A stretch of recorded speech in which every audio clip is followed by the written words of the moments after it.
रहीम अस्सलाम वालेकुम स्टूडेंट्स, कैसे हैं आप सब। मैं उम्मीद करती हूँ कि आप सब अपने घरों में बिल्कुल खैर आफियत से होंगे। यूनिवर्सल हाई स्कूल ने कोरोना प्रॉब्लम की वजह से ऑनलाइन लेक्चर का आगाज़ किया है। उस हवाले से मैं आप लोगों की सोशल स्टडी की टीचर मिस बिनिश क्लास 7 से, ये मेरा लेक्चर नंबर 10 है। लेक्चर नंबर 9 में हम लोगों ने लैंडस्केपिंग के बारे में पढ़ा था और वैलीज़ के बारे में पढ़ा था कि वैलीज़ कैसे बनती हैं। जब हमारे जो दरिया हैं वो एक एक्टिव एजेंट हैं जो कि हर वक्त अपना काम करते रहते हैं, तो दरिया बहते हुए अपने साथ बहुत सारी मिट्टी जो होती है उस एरिया की वो अपने साथ बहती हुई ले जाते हैं और जाके किसी और जगह पर छोड़ देते हैं। आहिस्ता आहिस्ता मिट्टी जो है एक दूसरी जगहों पे इकट्ठे होते होते एक जो है वादी बन जाती है जहाँ पे लोग जो है या जानदार जो हैं वो अपनी ज़िंदगी गुजार सकते हैं। उसके बाद हमने ये पढ़ा था कि जो लैंडस्केपिंग है वो क्या होती है कि जब हमारे पहाड़ों की बहुत ज़्यादा ऊंचाई के ऊपर हमारे जो ग्लेशियर्स हैं वो अपनी जगह को तब्दील कर लेते हैं या कटाव उनके अंदर कटाव आ जाता है, कट जाते हैं दरमियान में से या किसी कॉर्नर से कट जाते हैं, तो उसकी वजह से हमारी ज़मीनी तज़ईन हो जाती है।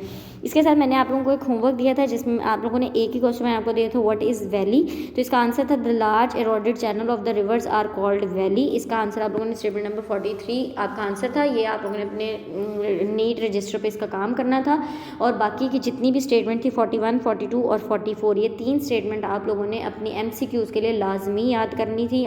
मैं उम्मीद करती हूँ कि तमाम बच्चों ने याद कर लिया होगा, लेकिन अगर किसी ने नहीं किया या काम नहीं किया है तो आप काइंडली अपना काम कंप्लीट कर लें, क्योंकि ये काम आप लोगों का चेक भी होना है और इसके बाद आप लोगों के जो है फाइनल एग्जाम्स भी होने हैं। तो आप लोगों ने तमाम स्टेटमेंट्स को, किसी भी स्टेटमेंट को छोड़ना नहीं है, तमाम स्टेटमेंट्स को आप लोगों ने लाजमी याद करना है। अब हम अपने लेक्चर नंबर 10 की तरफ आते हैं। तमाम बच्चे अपने नोट्स ओपन करें, पेज नंबर 6, यूनिट नंबर 6। आज का जो हम लोगों की स्टेटमेंट्स हैं वो है 45 से 48 तक। सबसे पहले हम इसकी जो है वो रीडिंग कर लेते हैं। 45 है, एट लोअर लेवल और when the temperature rises the glaciers melt in Pakistan. Huge glaciers flow in Gilgit, Hunza and Baltistan. 47, it is only during storm that the full power of sea is evident, yet it is always at work, whether it is gently or in angry mood.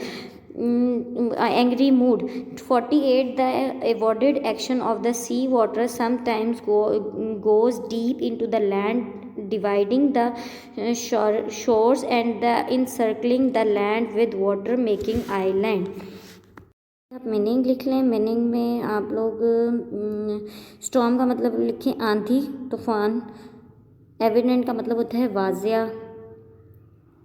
Shores का मतलब होता है साहिल। Island का मतलब होता है जजीरा। अच्छा जी, number 25 है, एट लो लेवल और when the temperature rises the glaciers melt. Melt का मतलब होता है पिघलना। उनका जब हमारा दर्जा हरारत जो होता है, ज़मीन का दर्जा हरारत बहुत ज़्यादा कम हो जाता है या बहुत ज़्यादा बढ़ जाता है, तो जितनी भी ज़मीनी बर्फ़ के तोदे मौजूद होते हैं जिनको हम ग्लेशियर्स कहते हैं वो पिघलना शुरू हो जाते हैं। और in Pakistan huge glaciers flow in Gilgit, Hunza and Baltistan. उनका बड़े बड़े जो ग्लेशियर्स हैं पाकिस्तान के अंदर वो ज़्यादातर जो है वो पिघलते हैं गिलगित में, हुंजा में और बल्दिस्तान में। ये 3 जो हैं वो पहाड़ी इलाके ऐसे हैं जहाँ पे बड़े बड़े ग्लेशियर्स जो हैं वो पिघलते हैं जब टेम्परेचर बहुत ज़्यादा बढ़ जाता है।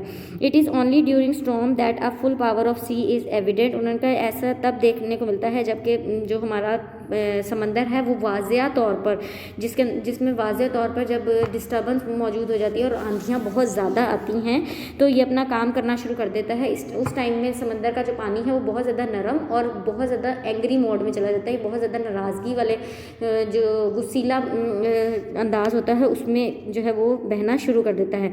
उसके बाद उन्होंने कहा कि जब हमारे समंदर के पानी में इस तरह का वाज़िया चेंज जो है देखने को मिल रहा होता है तो पानी जो है समटाइम ऐसा होता है कि पानी जो है वो बहुत ज़्यादा गहराई में जाना शुरू हो जाता है, यानी उसका जो लेवल है वो कम होना शुरू हो जाता है, जिसकी वजह से हमारी जो ज़मीन है वो साहिल में डिवाइड हो जाती है और मुख्तलिफ़ तरह के साहिल जगह जगह पे मुख्तलिफ़ साहिल जो हैं वो मौज़ब वजूद में आना शुरू हो जाते हैं। और इसके अलावा क्या होता है कि समटाइम ऐसा भी होता है कि जहाँ पे जो है बहुत ज़्यादा अमाउंट में मिट्टी जो है वो जमा होती है, वो आहिस्ता आहिस्ता उसका लेवल जो होता है वो अप होता जाता है और पानी का लेवल जो है वो नीचे जाने की वजह से वो मिट्टी वाला एरिया जो है वो ऊपर की तरफ आना शुरू हो जाता है और मिट्टी वाले एरिया के इर्द गिर्द जो है पानी वो उसके गिरदोनुमा में फैल जाता है और साइडों में पानी होता है और दरमियान में बिल्कुल मिट्टी का एक जो है वो एरिया मौजूद होता है जिसको हम आइलैंड या जजीरा कहते हैं।